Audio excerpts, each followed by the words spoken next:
हरे कृष्णा। तो आज हम लोग जानेंगे कि भगवान श्री कृष्ण ने भगवत गीता में 12वें अध्याय के 8 श्लोक से लेकर के 12 श्लोक तक, यानी इन 5 श्लोकों में भक्ति कैसे करना चाहिए इसका तरीका बताया है। अगर कोई व्यक्ति भगवान को प्रसन्न करना चाहता है, भगवान के संग रहना चाहता है, तो इन 5 तरीकों को उसे अपने जीवन में उतारना चाहिए, क्योंकि भगवान की वाणी है। भगवान ने स्वयं इसका तरीका बताया है। तो सभी लोगों को भगवत गीता के 12वें अध्याय के 8वें श्लोक से 12वें श्लोक को पढ़ना चाहिए, समझना चाहिए और अपने जीवन में उतारना चाहिए।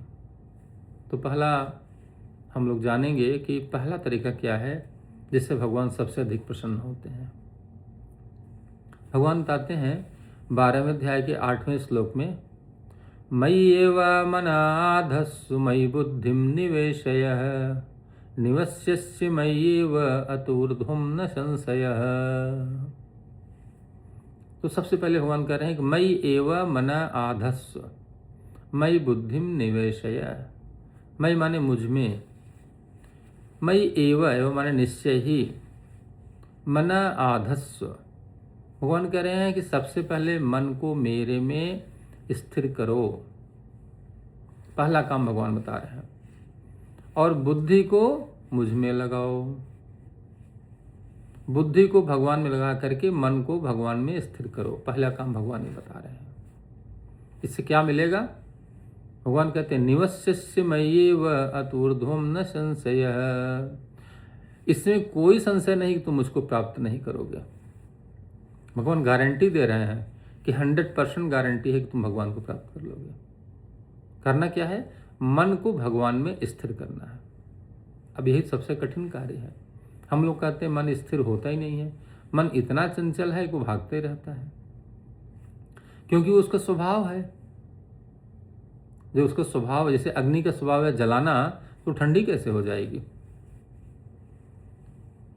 और अगर मान लिए बर्फ का स्वभाव है ठंडा आना, तो गर्म कैसे हो जाएगी?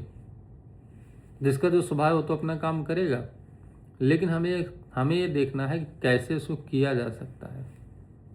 भगवान कह रहे हैं मन को मेरे में लगाओ, मेरे में स्थिर करो। कैसे करते हैं? मन तो भागते रहता है। देखिए, मन से युद्ध करके मन को आप स्थिर नहीं कर सकते। किसी से लड़ाई लड़ करके आप उसको शांत नहीं कर सकते हो। फिर कैसे करेंगे? बताते हैं ना कि मन को पहले आप समझो, राइट अंडरस्टैंडिंग बिल्ड करो कि मन के अंदर जो विचार चल रहे हैं वो क्या विचार चल रहे हैं। तो जब राइट अंडरस्टैंडिंग हो जाती है, मन सही समझ हो जाती है, तो मन शांत हो जाता है। जैसे आप देखिए, अगर अंधकार को नष्ट करना है तो क्या आप अंधकार से लड़ाई लड़ेंगे? अंधकार को नष्ट करना है तो प्रकाश, एक दीपक जला दीजिए, वहाँ पे बल्ब जला दीजिए, अंधकार नष्ट हो जाएगा। अब कोई बोले नहीं मैं अंधकार से युद्ध करूंगा, आप करते रहिए, कभी अंधकार नष्ट नहीं होगा। अंधकार विरोधी तत्व जो है वो आपने प्रकाश को प्रकट किया, अंधकार नष्ट हो गया। तो मन को यदि आप शांत करना चाहते हैं तो मन के अंदर सही समझ पैदा करना है। सही समझ क्या है? वो मन के अंदर जो अज्ञान है उसको ज्ञान से समाप्त किया जा सकता है। मन समझता है कि संसार में सुख है, लेकिन जब उसको ज्ञान दिला दिया जाएगा कि नहीं भाई, पूरा जीवन तुम उसके पीछे भागते रहोगे, सुख नहीं प्राप्त कर सकते हो, क्योंकि उसमें सुख नहीं है। तो इस प्रकार से मन को सही समझ पैदा करके जो सुख सागर हैं भगवान श्री कृष्ण, उनके साथ जोड़ा जा सकता है कि तुमको सुख ही चाहिए ना, तो चलो हम तुमको सुख के सागर के पास ले चलते हैं। तुम कहाँ धन में, कहाँ पद में, कहाँ स्त्री में, कहाँ मान सम्मान में, कहाँ गाड़ी में, कहाँ बंगला में, कहाँ उसके पीछे भाग रहे हो? चलो तुमको सुख सागर के पास ले चलते हैं, जहाँ ऐसा सुख है जो कभी समाप्त नहीं होगा। तो मन को भगवान कह रहे हैं पहले मेरे में स्थिर करो, पहला कंडीशन। फिर दूसरा भगवान क्या बताते हैं? भगवान कहते हैं अगर मान लीजिए कोई ऐसा करने में सक्षम नहीं हो पा रहा है, मन उसको परेशान कर रहा है, वो अभी इतना अपने मनों पे नियंत्रण नहीं कर पा रहा है, तो उसे क्या करना चाहिए? दूसरा क्या तरीका है? तो भगवान कहते हैं अथ चित्तम समाधातुम न शक्नोषि मयि स्थिरम अभ्यास योगेन ततो मामिच्छाप्तुम धनंजय। ये भगवान 12वें अध्याय के 9वें श्लोक में बताते हैं कि अथ चित्तम समाधातुम न शक्नोषि मयि स्थिरम। शक्नोषि माने संभव हो पाना। अथ चित्तम, चित्तम माने मन को। भगवान कह रहे हैं अब अगर तुम अपने मन को स्थिर नहीं करने में समर्थ हो पा रहे हो तो क्या करो? अभ्यास योगेन ततो मामिच्छाप्तुम धनंजय। अभ्यास योगे, अभ्यास योग माने भक्ति योग। क्या करो? भक्ति के विधि विधान का पालन करो। भगवान ने दूसरा काम क्या बताया? भक्ति के विधि विधान का पालन करना। तो क्या है भक्ति का विधि विधान?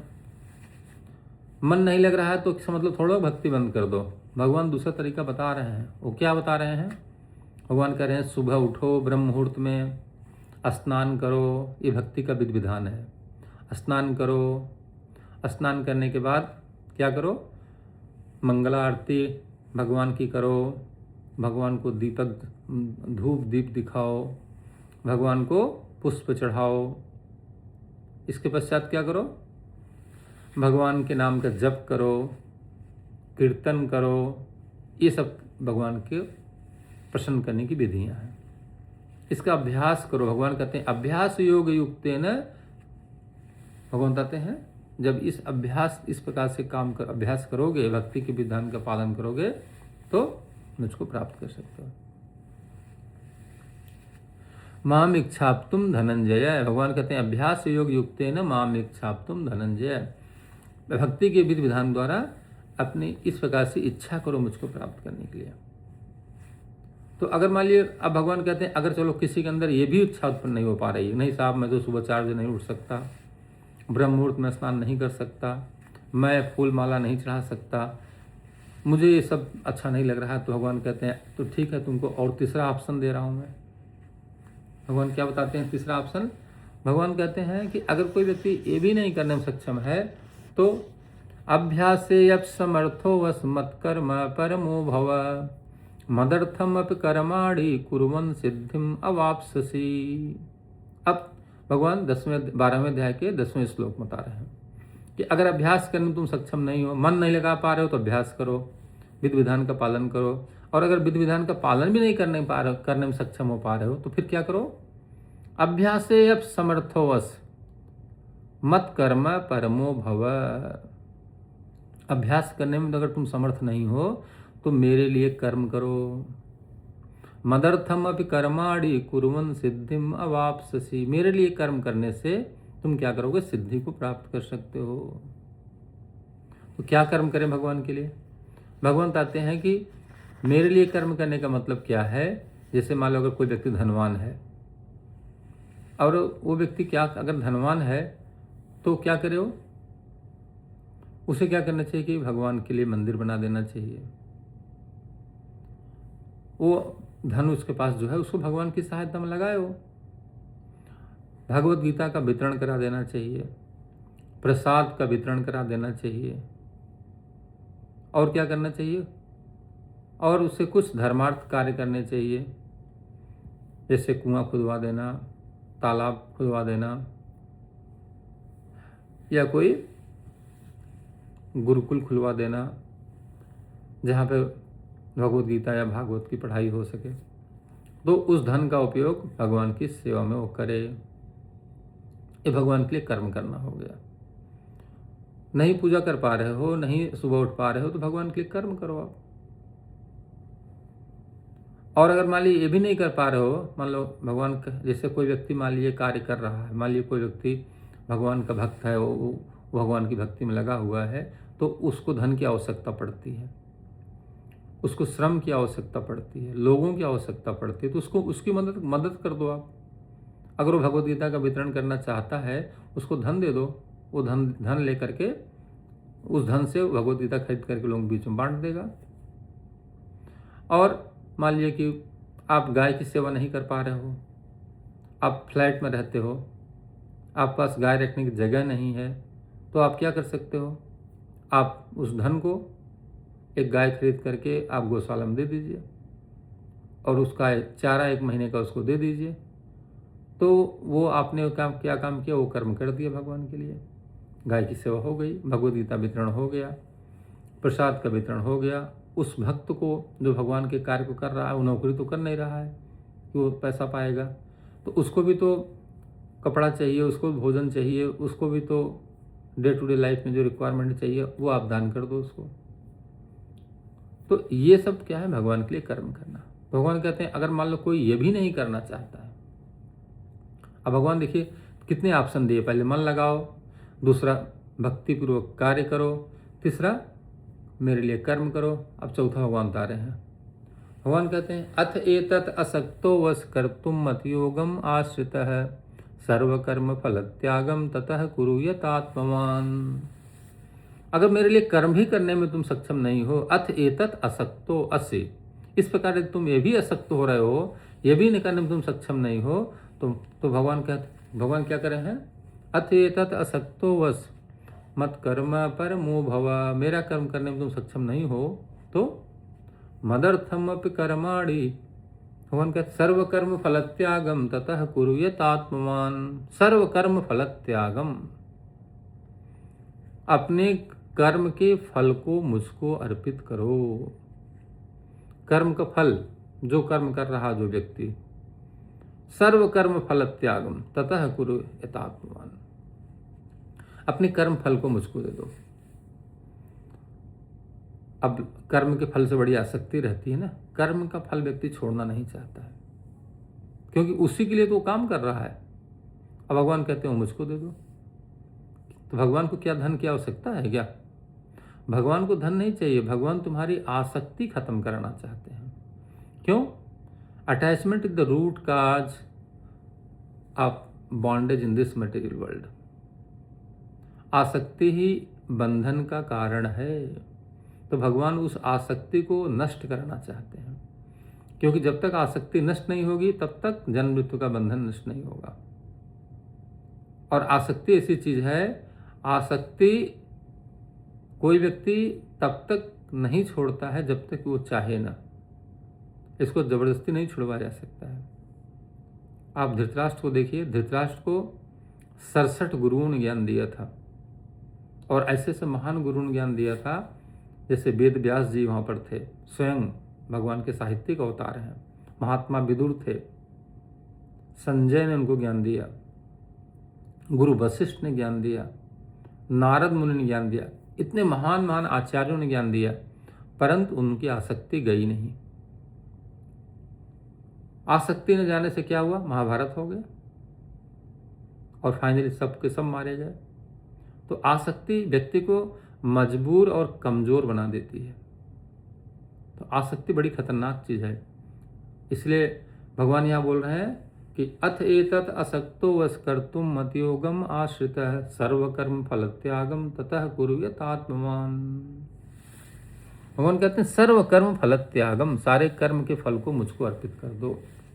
इसका यह मतलब नहीं है कि कोई व्यक्ति अगर मान लिया नौकरी कर रहा है और नौकरी करके मान लिया 50,000 1 लाख रुपए कमा रहा है तो 1 लाख रुपए भगवान को दो। भगवान ये नहीं करना चाह रहे हैं। भगवान ये कह रहे हैं कि सर्वकर्म फल त्यागम मतलब क्या है, कर्म के फल के प्रति जो तुम्हारी आसक्ति है वो आसक्ति समाप्त करो। आसक्ति कैसे समाप्त होगी? जब व्यक्ति क्या करेगा, वो सोचेगा कि इसको मैं बैंक बैलेंस करके एफडी और तमाम प्रकार की सिक्योरिटी और तमाम प्रकार के शेयर मार्केट में लगाऊं, मतलब उसको 1 लाख 10 लाख 10 लाख 20 लाख इसके करने से कम ना पड़ जाए। क्या करे वो? अपनी आवश्यकताओं की पूर्ति करने के बाद, अपनी सिक्योरिटी के लिए रखने के बाद जो बचता है वो भगवान की सेवा में लगा दो। सर्वकर्म फल त्यागम। अगर मान लीजिए 100 रुपये 100% में से 25% वो अपनी आवश्यकता के लिए, 25% अपने भविष्य के लिए, 25% अपने परिवार के आश्रितों के लिए खर्च करने के बाद 25% तो भगवान की सेवा में लगा दिया। तो भगवान ने ये ऑप्शन दिया, चौथा ऑप्शन दिया। अब मान लिया अगर कोई ये भी नहीं करना चाहता, भगवान कहते हैं अगर मान लो किसी को ये भी नहीं करने में रुचि आ रही, नहीं साहब मैं तो नहीं खर्च करूँगा, मैं क्यों दूँ भगवान को 25%, मैंने मेहनत से कमाया है। तो भगवान कौन होते हैं लेने वाले? मेहनत मैं करूँ और ले आकर मंदिर में दान कर दूँ, लोग खाएं मस्ती में, मैं पैसा मुश्किल से कमाऊँ और लोगों को बांट दूँ, मैं नहीं करूँगा। भगवान कहते हैं चलो भाई, अगर तुम ये भी नहीं करना चाहते हो तो फिर क्या करो? लास्ट ऑप्शन भगवान बताते हैं, श्रेयो हि ज्ञान अभ्यासात् ज्ञानात् ध्यानां विशिष्यते ध्यानात् कर्म फल त्यागम त्यागात् शांतिर अनंतरम। भगवान कहते हैं अगर वो भी नहीं करना चाहते तो श्रेयो ही ज्ञान अभ्यासात्, श्रेयो माने कल्याण, इससे बेटर, श्रेष्ठकर क्या है? ज्ञान अभ्यासात्, ज्ञान का अभ्यास करो।